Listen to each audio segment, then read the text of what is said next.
दम चलती है, तो फिर क्यों हो गए हम यूं जुदा जुदा कि आज जोड़ने की बात होती है, आज जोड़ने की बात होती है।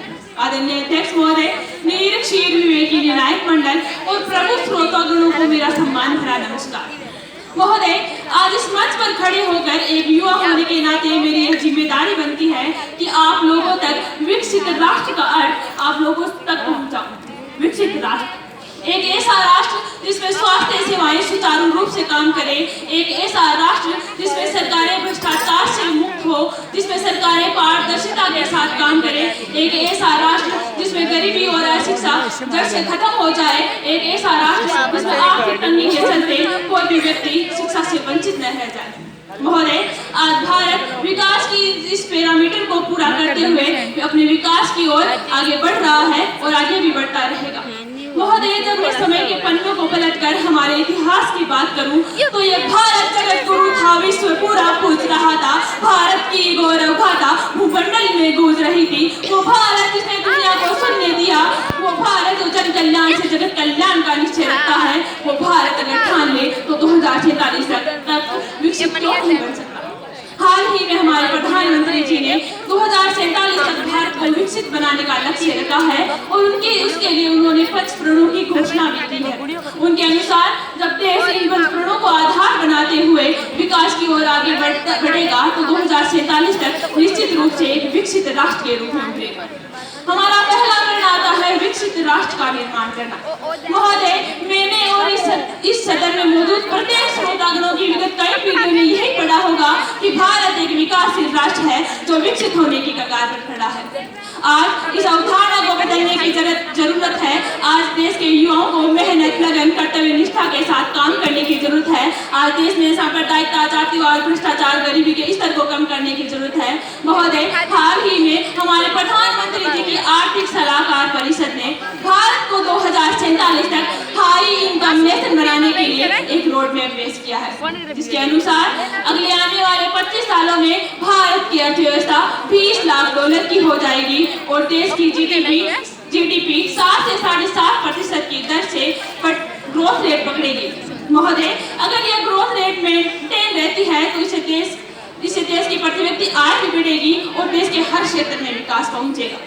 आज देश ने न केवल सेना के क्षेत्र में बल्कि उद्योग जगत में भी विश्व में अपना नाम कमाया है। आज भारतीय उद्योगपति गौतम अडानी दुनिया के 3रे अरबपति बन चुके हैं। हमारे उद्योग जगत में बढ़ती हुई यह चमक निश्चित रूप से भारत के सुनहरे भविष्य की किरण कही जा सकती है। हमारा दूसरा प्रण आता है गुलामी की हर सोच से मुक्ति। महोदय, आज भारत बाहरी रूप से तो आजाद हो चुका है, लेकिन मानसिक रूप से अभी भी कहीं ना कहीं गुलामी की जंजीरों में जकड़ा हुआ है, अभी भी कहीं ना कहीं पिछड़ा हुआ है। आज भारत एक तरफ विकास की बात तो करता है, लेकिन वहीं दूसरी तरफ अंधविश्वास और रूढ़िवादिता में जकड़ा हुआ है। आज हम एक तरफ महिलाओं के विकास की बात करते हैं, लेकिन वहीं दूसरी तरफ उन्हें घर में रहने के लिए कहते हैं। आज हम चाहते हैं कि सरकार की योजनाओं का लाभ हमें घर बैठे ही मिल जाए, लेकिन हम श्रम करने से कतराते हैं। और मैं इसके बारे में क्या ही कहूँ महोदय कि आज देश का युवा अधिकारों के लिए आंदोलन पर तो उतर आता है, लेकिन जब बात कर्तव्यों के पालन की होती है तो वो पीछे क्यों हट जाता है। आज देश के युवाओं की मानसिकता को विकसित करने की आवश्यकता है, क्योंकि जब देश युवाओं की विकसित मानसिकता के साथ आगे बढ़ेगा तो एक ऐसे राष्ट्र के रूप में उभर कर आएगा जिसकी संपूर्ण विश्व में पहचान हो। हमारा तीसरा प्रण है हमारी सांस्कृतिक विरासत पर गर्व करना। महोदय, हमारी जिस अजय संस्कृति को सकों और हुनों के आक्रमण आहत नहीं कर सके, जिस संस्कृति रूपी दुर्ग को तुर्क नहीं तोड़ सके, 8 शताब्दियों तक राज करने वाले मुगल भी जिस संस्कृति के मुरीद बनकर रह गए और 200 वर्षों तक यूनियन जैक का छाया भी जिस संस्कृति का सहार न कर सका, निश्चित रूप से हमारी सांस्कृतिक विरासत हमारे लिए अमूल्य निधि है। हमारी सांस्कृतिक विरासत हमारे लिए हमारी सांस्कृतिक धरोहर है और हमारी सांस्कृतिक धरोहर ही हमारी पहचान है। आज हमारी सांस्कृतिक धरोहर पर्यटन का एक आकर्षण का केंद्र बन चुकी है, जो कि विदेशियों को हमारे देश में पर्यटन के लिए आकर्षित करती है।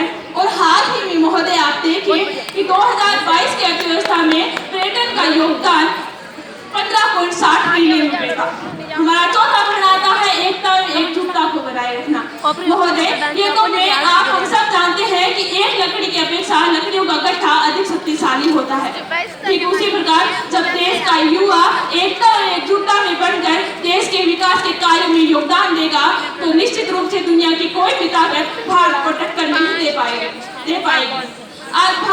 युवाओं के सामर्थ्य के बल को प्रकट करने के लिए कुछ पंक्तियां कहना चाहूंगी कि हम भी दरिया हैं, हमें अपना हुनर मालूम है। हम भी दरिया हैं, हमें अपना हुनर मालूम है। जिस तरफ भी चल पड़ेंगे रास्ता हो जाएगा। हमारा पांचवा प्रण है अपने कर्तव्यों का सर्वोपरि रखना। महोदय, जब देश का प्रत्येक नागरिक, प्रत्येक व्यक्ति, प्रत्येक युवा अपने कर्तव्यों का पालन ईमानदारी और लगन से करेगा तो निश्चित रूप से 2047 तक भारत विकसित राष्ट्र की ओर अग्रसर होगा, विकसित राष्ट्र बनेगा। महोदय, हमारे वर्तमान प्रधानमंत्री जी के शब्दों में भारत जो भी संकल्प लेता है उसको पूरा करके भी दिखाता है।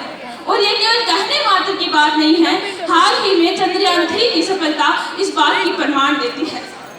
अंत में इन्हीं पंक्तियों के साथ अपनी वाणी को विराम देना चाहूंगी कि भारत खुद ही नाप लेगा बुलंदी आसमानों की। भारत खुद ही नाप लेगा बुलंदी आसमानों की, क्योंकि परिंदों को नहीं तालीम दी जाती उड़ानों की। धन्यवाद। बहुत खूब ममता।